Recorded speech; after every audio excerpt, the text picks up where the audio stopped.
Just recently I had compared the OnePlus Nord CE4 to the Nothing Phone 3a, and that time I'd said that the Nord CE5 is just around the corner. And we've already reached that corner where OnePlus has actually launched its latest OnePlus Nord CE5, which is a considerable upgrade over its predecessor in certain aspects. So now let's find out if it makes sense to buy the Nord CE5 or just stick to the Nothing Phone 3a. Alright, let's get down to this review of the CE5 and detailed comparison against the Phone 3a. If you're watching me for the first time, I'm Arshad.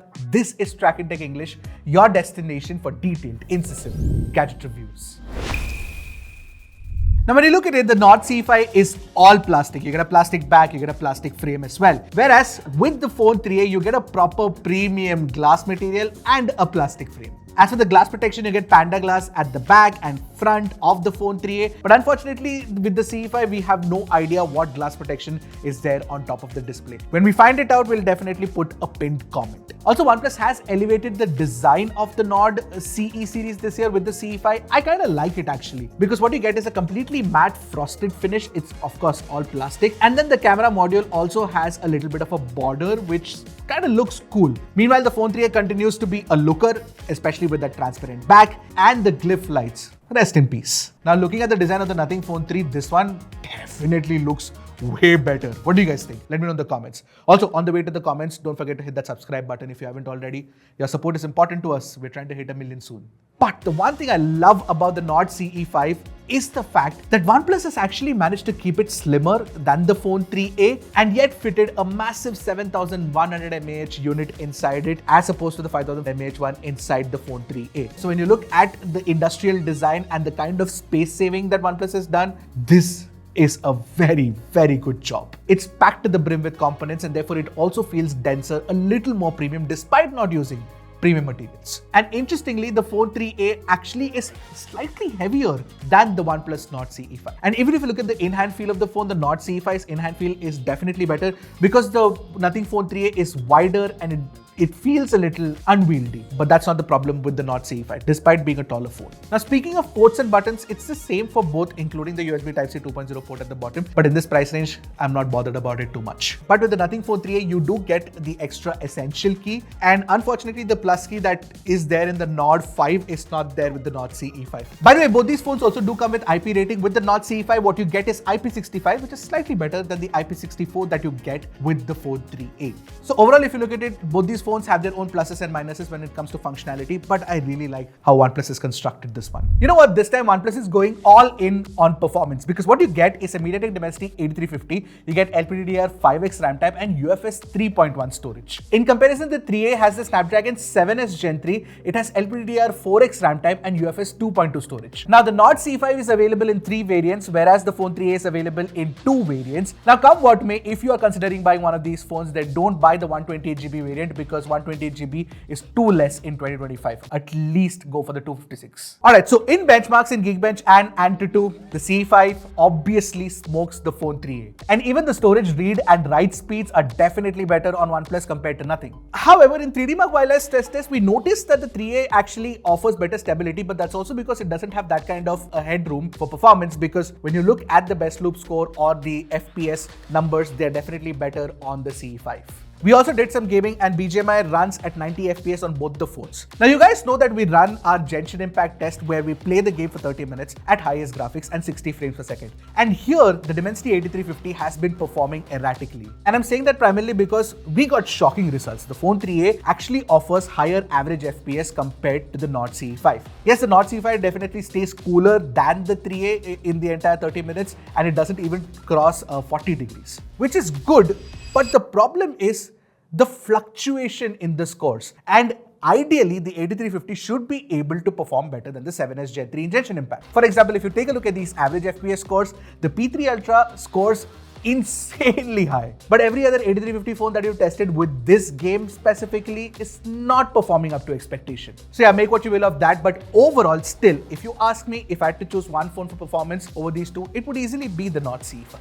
Despite this genshin impact problem. And another area where OnePlus actually hits it out of the park has to be the battery performance, because what you get is a large 7100 mAh battery. Now this is not a silicon carbon battery, but it is still pretty slim, and it gave us a screen on time of 12.5 hours in our testing. And with the Nothing Phone 3a, what we got was about 8.5 hours of screen on time with the 5000 mAh battery, which is not too bad, but it is definitely not in the league of the Nord CE5. That's not it. With the Nord CE5, you get the charger inside the box, an 80-watt charger. And that charger takes about, say, 65 minutes to charge the 7100 mAh battery. Now, if you're buying the Nothing Phone 3a, then you have to add the cost of the charger, and it also has to support the USB PD PPS standard. And these chargers are difficult to come by. Now, we did test it with the USB PD charger, and it does charge faster than the CE5, but that's also because it has a smaller battery. Overall, though, when you look at the performance and battery, easily OnePlus is the victor here compared to Nothing. By the way, we tested both the phones on Airtel and Jio, and both offer excellent cellular reception, nothing to complain about. You also get like a bunch of 5G band support, that's not a problem. You get support for Bluetooth 5.4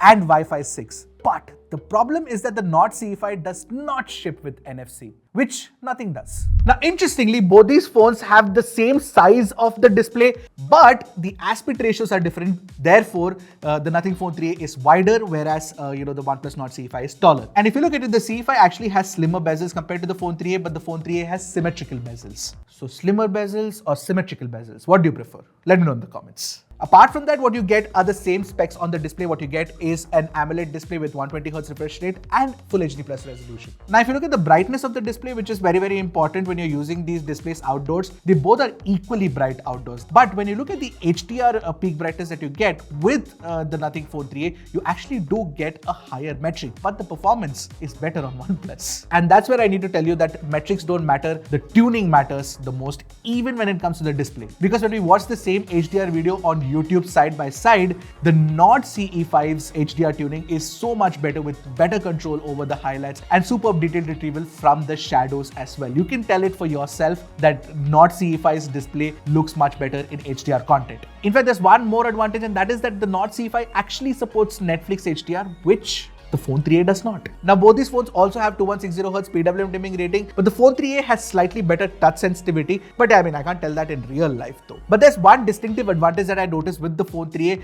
is that the haptic feedback is definitely better compared to the Nord CE5. The Nord CE5 doesn't have an X-axis linear motor, which the Phone 3a has, and therefore you get more precise vibrations. It's not like it's insane or anything like flagship phones, but still the Phone 3a is better than the Nord CE5. You also do get optical in-display fingerprint scanners, which are very fast to unlock. Now, with respect to audio playback, you do get LDAC and LHDC support. If you're an audiophile, you're gonna appreciate that for sure. But here's another distinctive advantage with the Phone 3a is that you get a stereo speaker setup with the Phone 3a, which is mono on the Nord CE5. So when you listen to it side by side,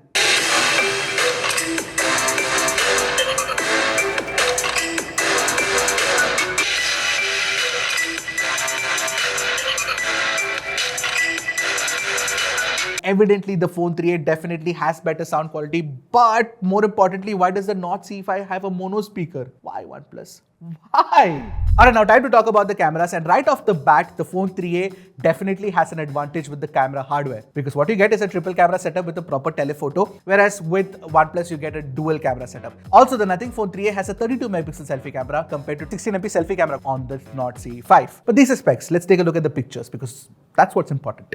So since the Nothing Phone 3a has a larger primary camera sensor, it definitely offers better detail retention than the Nord CE5. And this is true not just in the daylight pictures that we took, but it's also true with the low light samples. At 2x, Nothing's dedicated 2x camera kicks in, and therefore you get better detail retention at 2x and even at 4x for that matter. Now, the color reproduction from the primary camera, again, the Phone 3a is closer to neutral. Just take a look at the blue color of the box and the yellow color of the toy car. Phone 3a's color tuning has been done exceptionally well, if you ask me, especially for the 25,000 price range. However, in this price range, you should not expect any color sense consistency between lenses. Both these phones don't do a good job of that. Now, even when you're looking at the HDR tuning, the Phone 3a is definitely better than the Nord CE5. The Phone 3a retains the clouds textures without actually blowing out the highlights, which is definitely a problem with the Nord CE5. And even the shadows are not crushed on the Phone 3a as much as they are on the Nord CE5. However, one test we like to take is shoot people against the light, and in that that the HDR tuning is better with the Nord CE5. The Nothing Phone 3a still exhibits some bloom around the face which hasn't been fixed after multiple updates as well, despite us calling it out over and over again. Now when it comes to skin tones, they are definitely off on both the phones, but if you had to pick one out here, I would pick the Nothing Phone 3a because it's slightly closer, if not entirely close to neutral, and the CE5 has a bit of a yellow cast which looks kinda odd. The Phone 3a also takes better portrait shots. You get good semantic segmentation and excellent bokeh drop-off. Plus, you can take portraits at 4 different focal lengths. Now when it comes to the 8 megapixel ultrawide, both of these are definitely not autofocus ultrawides and they're alright. We know about 8MP ultrawides by now. They're alright in daylight, but they're terrible in low light. Now the Nord CE5 selfies, if you take a look at it, it has a slight red skin issue, but I will still take it over the Phone 3a because you get better details and textures on the face. And even in low light selfies, actually the Nord CE5's selfie performance is better. Now when it comes to video recording, the Nord CE5 can shoot at 4K 60fps, whereas the Phone 3a can only do 4K 30fps from the primary camera. And when you look at the detail retention in both daylight and low light videos, the Nord CE5 definitely captures better looking videos compared to the Phone 3a. Now the ultra wide angle camera can record at 1080p 30fps on both the phones, which is fine. And both can also record 1080p 60fps videos from the front camera. But again, the Nord CE5's video recording quality is better than the Phone 3a. So overall, if you're looking at more hardware and a versatile set of cameras along with better camera tuning for photography, then the Phone 3a is definitely the way to go. But if all you care about are selfies and videography, then the Nord CE5 actually does a good job. Alright, now time to talk about the software with OnePlus. What you get is Oxygen OS 15 based on Android 15, and OnePlus is promising 3+4 years of updates. And with Nothing, what you get is Nothing UI 3.1 based on Android 15, and what you get is support for 3+6 years of updates. The immediate advantage that you have with the software experience of Nothing is that it is a clean install. Absolutely zero bloatwares, no recommendations, none whatsoever. Now it's not like the Nord CE5 has bloatware apps. It has a few third-party apps pre-installed, but most of them will be useful. You can uninstall them. Otherwise, even the Nord CE5 has a very clean experience when it comes to software experience. But the biggest advantage with Oxygen OS is the animation tuning. You do get parallel animations with Nord CE5, which wasn't available with the Nord CE4. Plus, if you look at it, Oxygen OS 15 also has more modern features. For example, live activities. You also do get Flux themes where you can have crazy lock screen wallpapers. Obviously, Nothing also has its own software experience quirks, which are pretty cool, right? Because what you get is that dot matrix design sometimes, and you also do get first-party apps that are really, really well designed. And I still love the fact that you can have quick setting tiles on the home screen and the lock screen directly accessible. But when it comes to AI features, all Nothing has is that essential key. And you guys know that I am not really a big fan of the essential key. Of course, it does have Circle to Search and Gemini support, which of course is there on OnePlus as well. But with OnePlus, you do get proper AI experiences. For example, you get AI summary, you get AI translation, you get AI writer, you get AI voice scribe. Within the gallery app itself, you have a bunch of AI tools that help you edit pictures. For example, the new AI recompose tool is damn fine. I also do like the AI reflection eraser as well. So overall, if you look at it, for software experience, both are fantastic, but my choice over here would still be Oxygen OS over Nothing OS. I'll keep this short and crisp.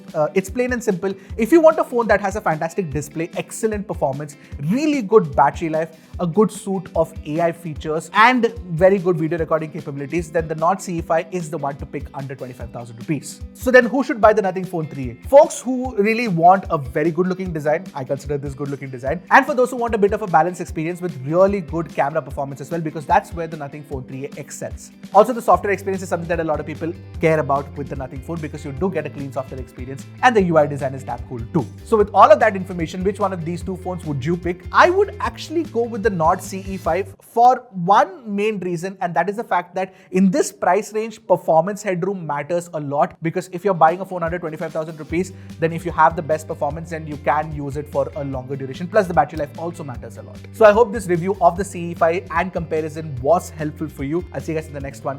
Until then, keep tracking and stay safe.